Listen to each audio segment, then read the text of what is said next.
নমস্কার ভিউয়ার্স, আমি অর্ণব শাহ। আপনি দেখছেন অর্ণবস ভিউ। কয়েকদিন আগে মার্ক কার্নি কিন্তু চায়নায় পৌঁছলেন এবং কিসের উদ্দেশ্যে চায়নায় পৌঁছেছিলেন? তার উদ্দেশ্য ছিল চায়নার সাথে যদি একটা ফ্রি ট্রেড এগ্রিমেন্ট সাইন করে নেওয়া যায়।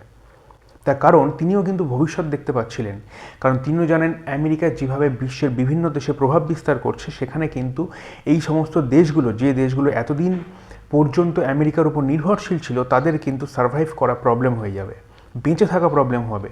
তার ফলে একটা অন্য বা বিকল্প একটা রাস্তা খোঁজার জন্য কানাডা আর চায়না কিন্তু এক টেবিলে বসে হাত মিলিয়ে কিন্তু একটা ট্রেড এগ্রিমেন্ট করেছিলেন। তার ফলস্বরূপ কী হলো? তার ফলস্বরূপ আমেরিকার প্রেসিডেন্ট ডোনাল্ড ট্রাম্প কিন্তু অত্যন্ত ক্ষুব্ধ হন এই প্রাইম মিনিস্টারের উপর, কানাডার প্রাইম মিনিস্টারের উপর। ক্ষুব্ধ হওয়ারই কথা। ক্ষুব্ধ কেন হবেন সেটা আমি আলোচনা করছি। তার আগে বলে দিই, এই ক্ষুব্ধ হওয়ার ফলে কি হলো। রেগে গিয়ে কানাডার ওপর চাপিয়ে দিলেন 100% ট্যারিফ, যেটা কিন্তু হয়তো কানাডার পক্ষে মেনে নেওয়া সম্ভব নয়। এবার একটা কথা বলুন, কানাডা এতদিন পর্যন্ত কার ছত্রছায়ায় বেঁচেছিল? সেটা কিন্তু ইউএসএ। এবং ইউএসএর যেহেতু কানাডার এত একটা পার্শ্ববর্তী দেশ, যার ফলে কি হয়েছে, কানাডা এতদিন ধরে তার যে পরিমাণ এক্সপোর্ট করেছে তার 67%, অর্থাৎ মানে মোটামুটি বলতে গেলে 70% তার পণ্য কিন্তু সে এক্সপোর্ট করেছে, রপ্তানি করেছে আমেরিকাতে। আমেরিকা সেটা কিন্তু নির্দ্বিধায় কিনে নিয়েছে। এবং এখানে কিন্তু আমেরিকার একটা প্ল্যানিং ছিল। প্ল্যানিংটা কি? যদি পার্শ্ববর্তী দেশের পণ্যগুলো কিনে নেওয়া যায়, তার ফলে কি হয়, এই পার্শ্ববর্তী দেশের একটা নির্ভরশীলতা হয়ে যায় আমেরিকার প্রতি, যে এই দেশের রপ্তানিজাত যে সমস্ত দ্রব্যগুলো সেটা সরাসরি আমেরিকায় যাচ্ছে, আমেরিকা সেটা কিনে নিচ্ছে, অর্থাৎ সেই দেশের একটা ডিপেন্ডেন্সি তৈরি হচ্ছে, একটা নির্ভর, মানে ওই দেশ ছাড়া সে অন্য জায়গায় কোনো বিকল্প পদ্ধতি এখনও পর্যন্ত সে খুঁজতে আর চাইবে না, বিকল্প কোনো পদ্ধতি খুঁজতে চাইবে না, বা বিকল্প কোনো রাস্তা খুঁজতে চাইবে না। কারণ তার বিপুল পরিমাণে মানে পণ্যটা কিন্তু আমেরিকায় চলে যাচ্ছে, সেখান থেকে অর্থ কিন্তু চলে আসছে খুব ইজি ওয়েতে। যার ফলে কানাডা কিন্তু কোনোদিনই তার কোনো রকম অন্য কোনো রাস্তা বা অন্য কোনো দেশে আমার পণ্য বিক্রি করা যায় কি না সেই চেষ্টা কিন্তু করেনি। সুতরাং এক প্রকার বিশ্বের বিভিন্ন দেশ, চায়না থেকে শুরু করে ইন্ডিয়া বা বিভিন্ন দেশগুলো যেভাবে তাদের নিজেদের সার্ভাইভ করার জন্য প্রতিটা দেশের সাথে সম্পর্ক বজায় রেখে চলেছে বা বজায় রেখেছিল, কানাডা কিন্তু সেরকম কখনো করেনি। সে আমেরিকার ছত্র ছায়াতেই এতদিন বেঁচেছিল, কারণ বেশিরভাগ প্রোডাক্ট তো আমেরিকায় যাচ্ছে। কিন্তু সমস্যাটা হলো কোথায়?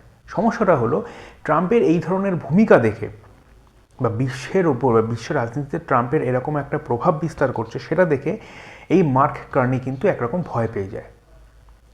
বা অন্য দিক, মানে অন্য কথা বলতে গেলে বা অন্যভাবে বলতে গেলে বলতে হয় যে সে একটা বিকল্প রাস্তা কিন্তু এখন খুঁজতে চাইছে, কিন্তু আমেরিকা এখন মেনে নেবে কেন? এবং বিকল্প রাস্তা হিসেবে কাকে খুঁজে নিয়েছে সেটা আবার চায় না। সুতরাং দ্বন্দ্বের জায়গাটা এটাই। এবং আমেরিকা কি করলো? 100% ট্যারিফ তো চাপালোই। মার্ক কার্নিকে কিন্তু এর আগে অনেকবার হুমকি দিয়েছিল। কি হুমকি দিয়েছিল? যে এই যে কানাডা যে স্টেটটা রয়েছে সেটা কিন্তু বিশাল বড়, মানে মোটামুটি ধরতে গেলে আমেরিকার থেকেও সাইজে কিছুটা বড়। আমেরিকা কিন্তু বারবার বলেছে যে আমেরিকার যে স্টেট আছে 50, মানে 50টা স্টেট আছে, যে 51 স্টেট হিসেবে কিন্তু কানাডাকে আমেরিকার সঙ্গে যুক্ত করার কথা। এবং মার্ক কার্নিকে কিন্তু বারবার তার আমেরিকার একটা স্টেটের গভর্নর বলে দাবি করেছে। সেই জায়গাটা একটা অপমানের জায়গা, কিন্তু কানাডা সেই বিষয়ে বিশেষ কিছু বলেনি, কারণ এতদিন পর্যন্ত যার ছত্রছায়ায় বেঁচেছিল তাকে কিন্তু বিশেষ করে একটা রিপ্লাই দেওয়া যায় না। কিন্তু আমেরিকা দেখছে যে দেশটা এতদিন পর্যন্ত আমাদের থেকে হেল্প নিয়ে বা আমাদের অর্থে এত গ্রো করেছে, সে কিন্তু চলে আছে চায়নার কাছে। সুতরাং আমেরিকা কিন্তু এই রাগের জায়গা থেকে কানাডার ওপর 100% ট্যারিফটা চাপিয়ে দিল। এর ফলে কি হলো? এর ফলে হলো একটা প্রেস কনফারেন্স হলো। সেখানে কানাডার পিএম এসে বসলেন এবং এখানে বললেন যে কানাডার সমস্ত মানুষকে যে তারা যেন যে সমস্ত পণ্য বাজার থেকে কিনছে সেগুলো যেন সব কানাডিয়ান হয়, অর্থাৎ কানাডিয়ান যে প্রোডাক্টগুলো মার্কেটে রয়েছে শুধুমাত্র সেইগুলো কেনার জন্য আহ্বান জানালেন, অন্যান্য প্রোডাক্টও বর্জন করতে বললেন।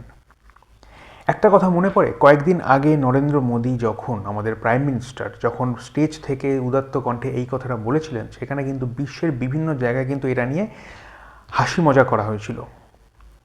কেন করা হয়েছিল? যে নরেন্দ্র মোদী দেশের এই পণ্যকে, যেহেতু স্বদেশি যে সমস্ত উৎপাদিত দ্রব্যগুলোকে নরেন্দ্র মোদী কেনার কথা বলেছিল, সেই জায়গা থেকে কিন্তু তারা কিন্তু অনেকে এই সমস্ত জিনিসগুলো নিয়ে কিন্তু ঠাট্টা তামাশা করেছিল।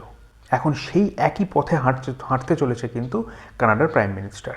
সেও কিন্তু বলছে কানাডার যে সমস্ত দ্রব্যগুলো রয়েছে সেগুলো যেন মার্কেট থেকে শুধুমাত্র কেনা হয়, বাকি দ্রব্যগুলো বর্জন করা হয়। এখান থেকে একটা জিনিস স্পষ্ট, কানাডার প্রাইম মিনিস্টারের কিন্তু অন্য কোথাও যাওয়ার আর রাস্তা নেই। একটা দেশবাসীর কাছে একটাই শুধুমাত্র অনুরোধ রেখেছে সে। এবং আমরা একটা জিনিস মানে পার্সোনালি আমি একটা জিনিস লক্ষ্য করেছি, সেটা হচ্ছে আমেরিকার যে সমস্ত পার্শ্ববর্তী দেশগুলো রয়েছে, যেমন মেক্সিকো আর কানাডা, আপনারা লক্ষ্য করবেন এই মেক্সিকো, যদি আমি আমরা অ্যানালাইসিসটা বলি, আপনারা লক্ষ্য করবেন এই মেক্সিকো এবং কানাডা কিন্তু বহুদিন ধরে মিলিটারিলি কিন্তু স্ট্রং নয়। তার কারণ তারা কিন্তু অন্ধভাবে বিশ্বাস করে গেছে আমেরিকার ওপর। এবং আপনারা লক্ষ্য করবেন ইকোনমিক্যালি কিন্তু এই দুটো দেশই আমেরিকার ওপর কিন্তু বিশেষভাবে নির্ভরশীল।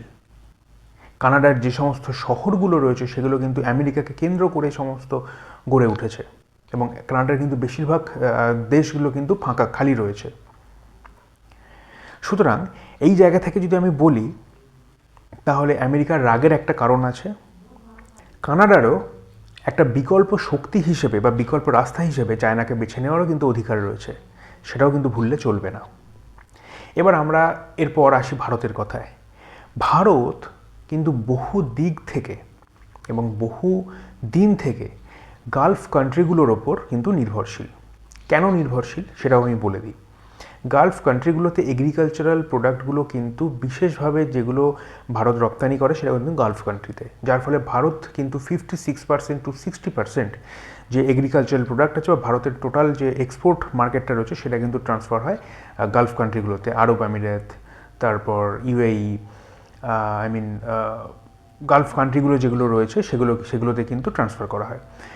এবং আমরা যদি এখন বলি যে এই যে 60% আমরা শুধুমাত্র গালফ কান্ট্রিতে করি, যেটা এতদিন কানাডা করেছে আমেরিকাতে, আমরা যদি গালফ কান্ট্রির অ্যাক্সেসটা হারিয়ে ফেলি তাহলে আমরা কোথায় করব? সুতরাং এই জায়গাটা কিন্তু ভারতেরও একবার ভাবতে হবে বা ভারতেরকে একবার চিন্তা করতে হবে যে বিকল্প রপ্তানিকারক দেশ হিসেবে ভারত কাকে পছন্দ করবে। বা তার আগে 56% সেটা রয়েছে, খুব ভালো কথা, কিন্তু আমরা চাই আরও আমাদের উচিত আরও বিকল্প প্রচুর দেশ খুঁজে বার করা যেখানে ভারত কিন্তু রপ্তানি করবে। তাহলে কিন্তু ভবিষ্যতে এই ধরনের প্রবলেম কিন্তু ভারত এড়িয়ে যেতে পারবে। এখন এই পর্যন্তই, দেখা হচ্ছে পরের ভিডিওতে।